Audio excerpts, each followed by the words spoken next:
All right, it's another fantastic Wednesday morning. Welcome to your favorite news and current affairs program on Osbc. It's The Nation Today. And my name is David Ojo. Let me first say congratulations to all Nigerians for the 16th democratically elected president of this great nation. Talking about President Bola Ahmed Tinubu. We all saw the inauguration. It was glorious.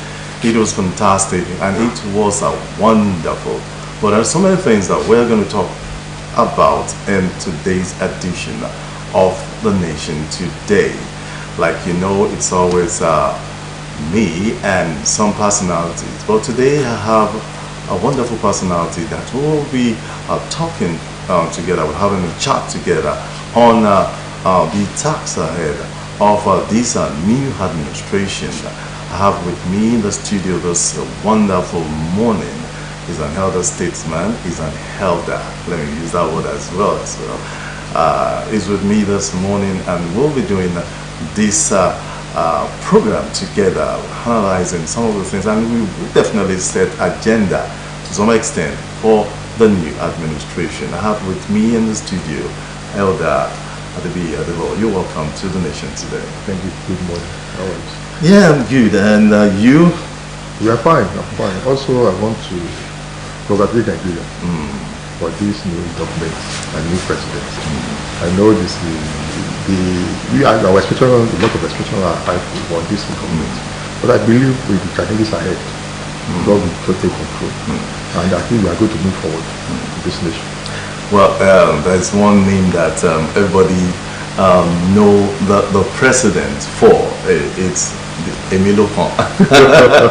And actually he got the seat eventually, which is very, very good, not only for Nigeria but for the continent as Africa and the whole world at large. But let's look at the inauguration of this administration. How do you see the inauguration? Yes, about the issue of the new president. You said something about the Emilio Khan. Yeah. That is affirmation of good things for himself. And today, I read something yesterday. Somebody said this is the first president of Nigeria. And I said, why are you saying the 16th president, but the first one in serious context, in serious discussion? This is the first person that prepared to be president of Nigeria for a long time. How do you mean? This is a politician himself. He prepared for it. He now get all strategically planned for it, and eventually made it.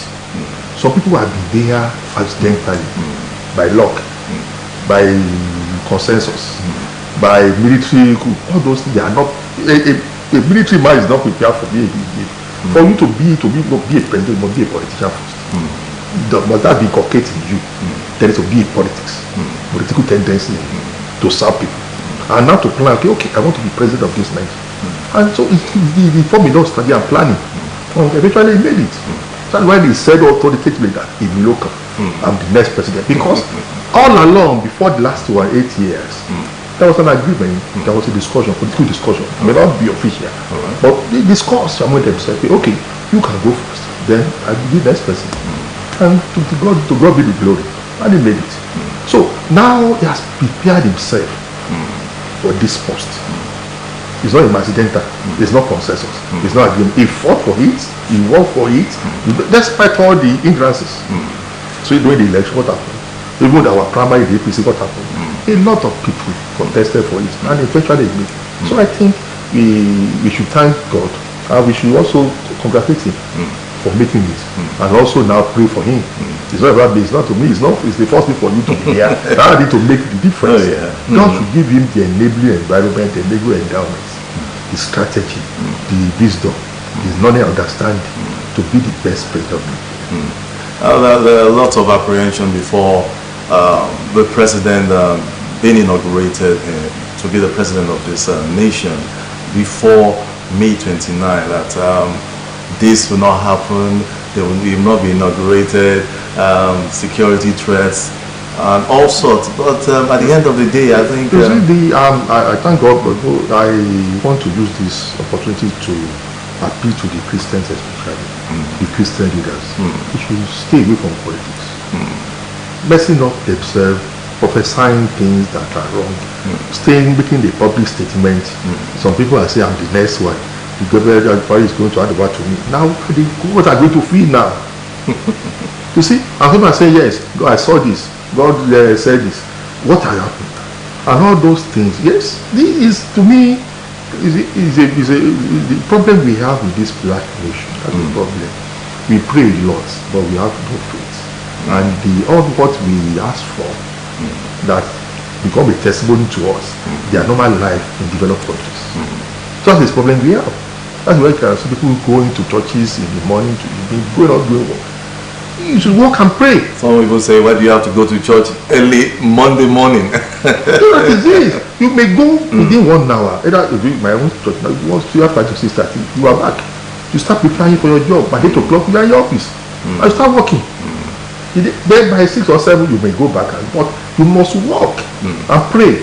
So, but now the people that are going to the church leaders that are going to politics. No, it's good though. I'm not saying against it. Oh, yes.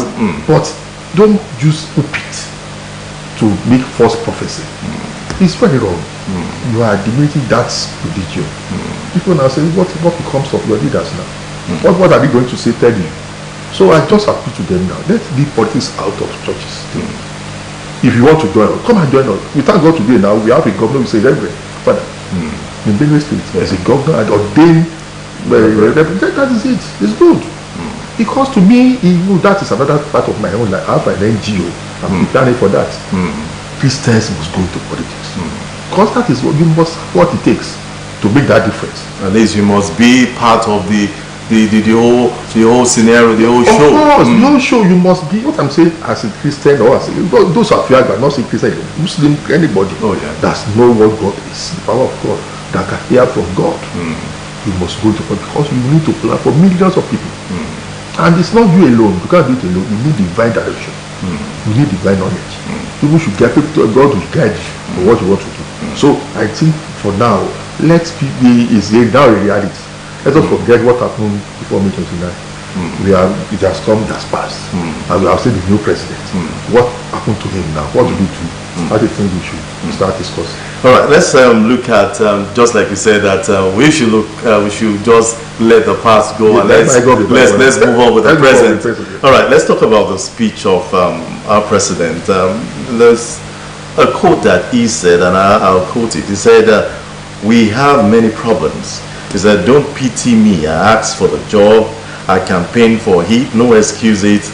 What do you think he actually meant by all these statements? That is what the ritual of the miracle comes in. He prepared for it. He planned for it. He actually placed himself in the political thing. This, to me, we are from the same tendency. All right. I was close to him when I was chairman. This man started preparing for these things since over 20 years ago. Strategically, planning, putting people after a place of authority. Just for me, you are that. I will need you when I want to become the president. I will need you when I want to. So, whether from the north, south, east, and west, it has this connection there that the man uses now. Eventually, came out to contest, and he won. So he said he prepared for it. Not don't pity him. He's ready to work, and I started working. He started the day of his swearing. He made a lot of pronouncement, and he gave us 10-point agenda that is going to discuss to start working on. We'll talk about the agenda, but you said he made some policy statement, and one of the policy statements that he made almost, to some extent, almost had some issues with the country as a whole. When he said we are removing the subsidy, and the whole Nigeria was just upside down. What is it? And you just found out all petrol stations were locked and key. You see, that is a problem we have in Nigeria today. You see, that's a problem. Apart from this, yes, he made that. We should commend him for being courageous. You see, that is what he prepared for this. That's nothing like subsidy. Because this subsidy it has made the current decimal in Nigerian position for the economy. What are they there? Who are those behind the first subsidy? What are we gaining from it? What are the problems we have to get? Some people say it's a scam. Some people are saying there's nothing subsidy. What is it for? Who are those hearing it? So now he has announced it that no subsidy again. Now what happened? From information we got yesterday, what the president met the GM, NFPC or something. Till June we still have fuel in the depot that will be sufficient for us to use. So why closing the petrol station now? They are still selling at the same, they are still buying from the source to the station the same price. So why increasing the price eventually? Before, I think for the last 6 or 7 months, we have had 2 prices. Independent marketers, they are selling at different prices. Major marketers. So let us maintain that. Nobody is complaining about that. We have 195 naira per liter from the major marketers, then 240 or 250 from the fine. But now we have so far selling 350 for what? And we are still have the same stock. So we are just let us appeal to our marketers and people Nigerians. Why suffering people unnecessarily? It's June, let June comes. If we are still going to buy the same price or not, before then, a lot of things must have passed.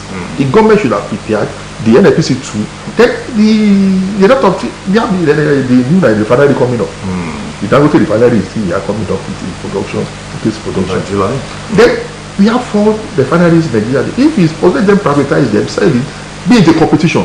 Let me tell you, to me, I believe this is a free market. For government to start declaring prices, it's wrong. Let us just have a regulation, a regulatory body to regulate prices. But government should not be involved in announcing prices. Let's have a competition. Let a lot of people bring in fuel from different areas. And the market is there. We have population in Nigeria that demand for fuel. So by now saying the government is why subsidizing for what? The money for subsidy now should be used for a lot of infrastructural facilities for Nigerians to know. The workers are suffering, the pensioners are suffering, a lot of things are going wrong. So let us people, if you can, let us have open the market for people to bring in fuel. The private one, let them produce. The refinery, let them be privatized. And that's done. We have Kaduna, Warri, Port Harcourt, let them be privatized, give it to private developers, let them compete with Dangote refinery. That's it.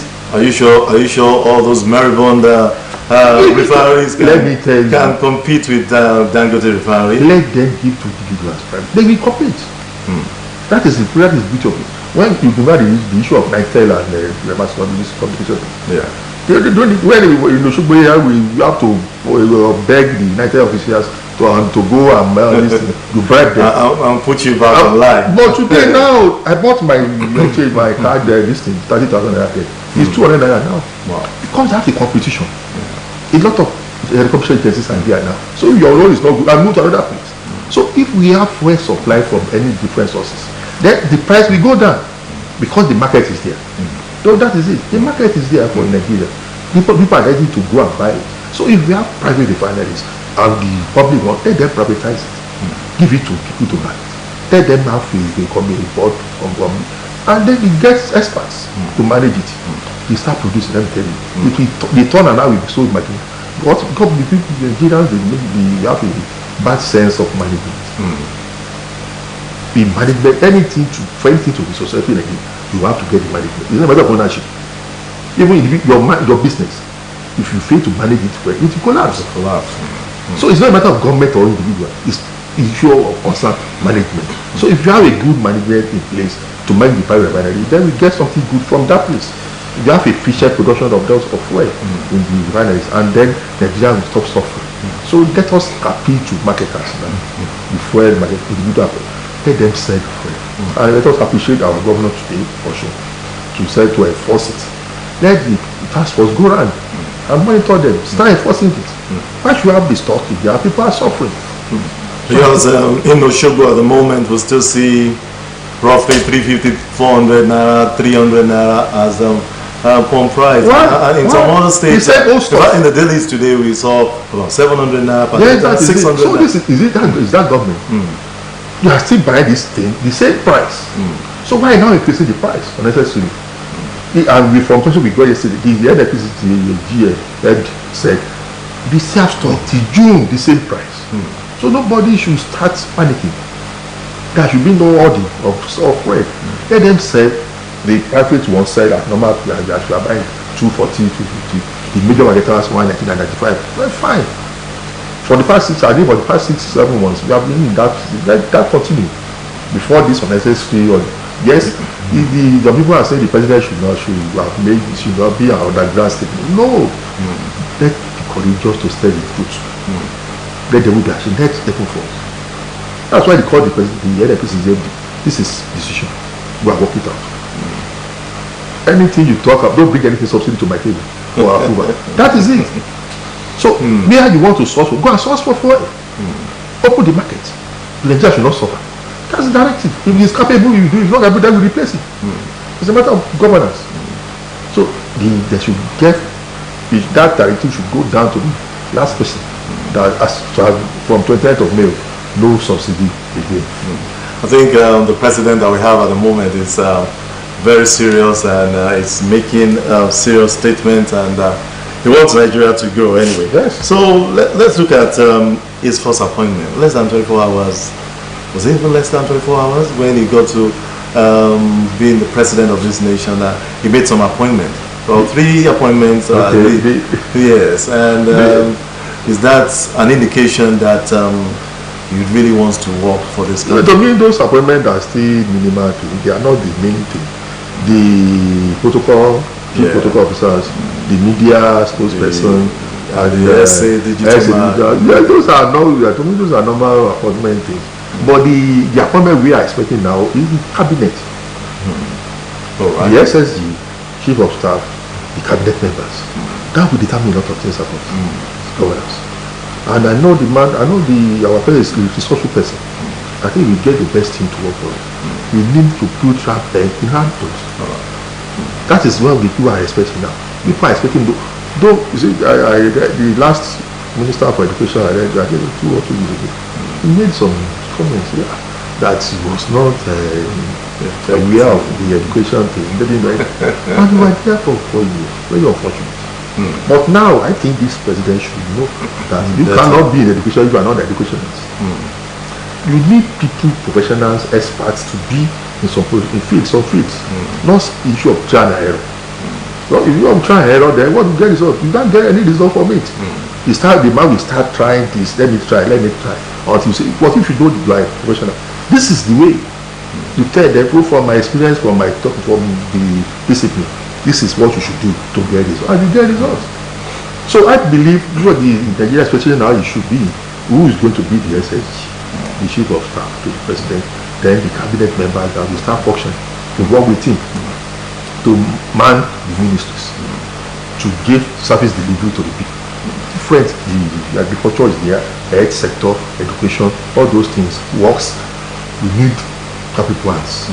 So we need to pray for the president to give him the wisdom, the enablement to get the right people to work, because that determines a lot.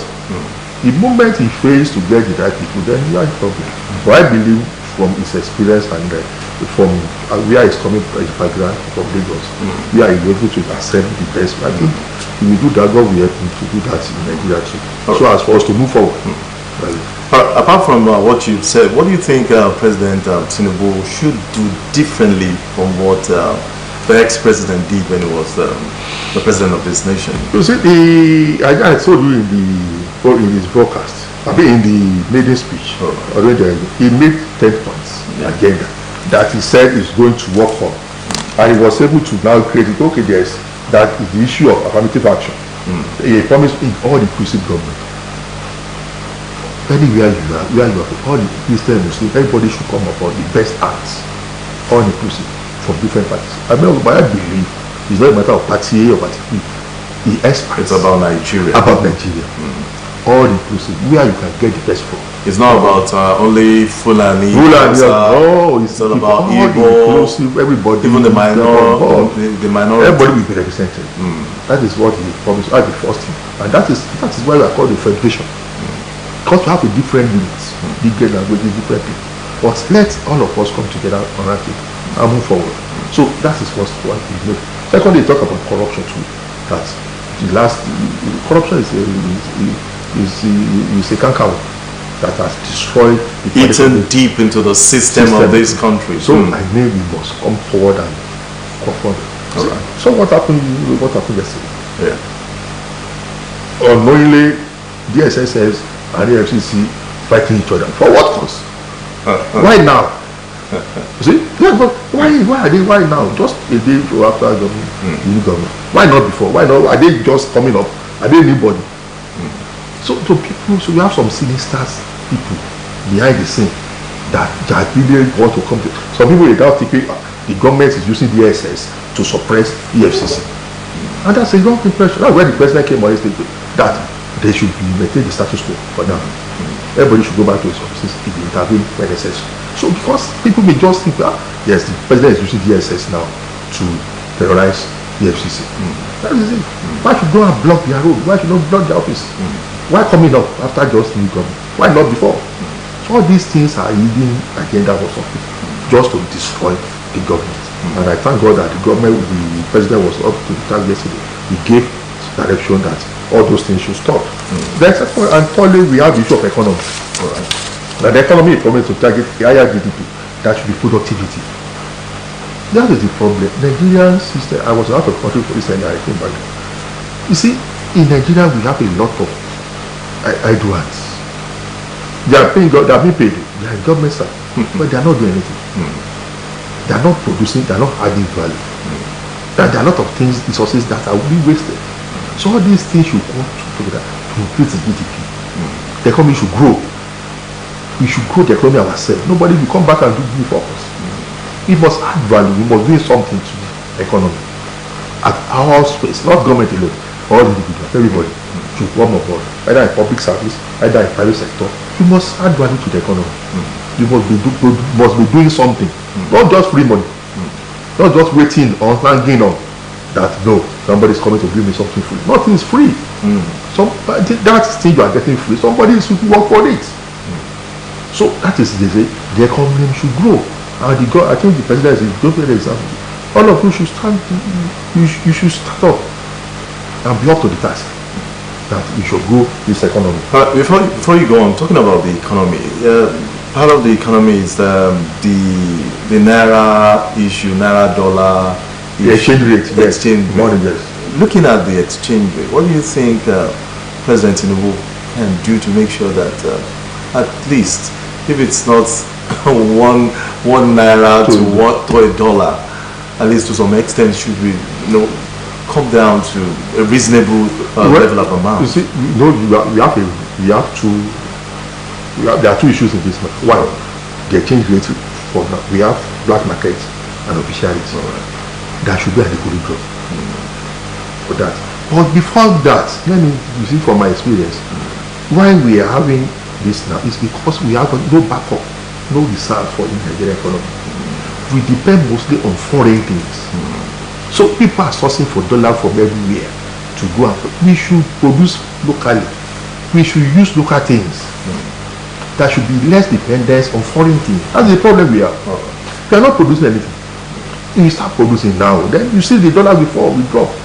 Because there will be no demand for it. But it's the high demand for it that makes it to increase. If the government should announce without backing up with it, there will be a consequence for it. Because if you announce that dollar should be 200 naira to $3 to $1, $200 naira to $1, what are you going to back up to back it? The investors will not come. Because you are just announcing it. You are not generating anything to back it up. There was backup. When we were in, I think one of the backup is the Dangote refinery, right? Yes, fine, but it's not just producing. Yes, that's good. It's commendable, but not yet in production now. We hope that will help us a lot, because I remember doing that thing last year when people say Dangote was the one buying much of my dollars there to source for equipment there for this refinery. Well, fine, but now we thank God that that's been completed, and there's something good is coming up with all required. So I believe when they start producing, we can from the information we got, the fuel from that place we can't use it alone. We need to export it to other countries. So that will bring a lot of things to the dollars to us and the back of our economy. So all those things, that's what I'm saying. We must look source internally for nothing. All those private refineries, all these industries that they must be resuscitated. Or like Osbc still only, all those things, they must do something about it. They have been privatized. Somebody should work on it. You can't just abandon it and leave it like that. So all those things the government should prioritize is encourage local investors, local manufacturers to go into production. Make exchange rate available for them. Give them loans at lower rates. The person talk about the economy too, about the interest rate. It's just to buy some. Just 25%. For what? Go to the bank today. Nobody can go there and get money.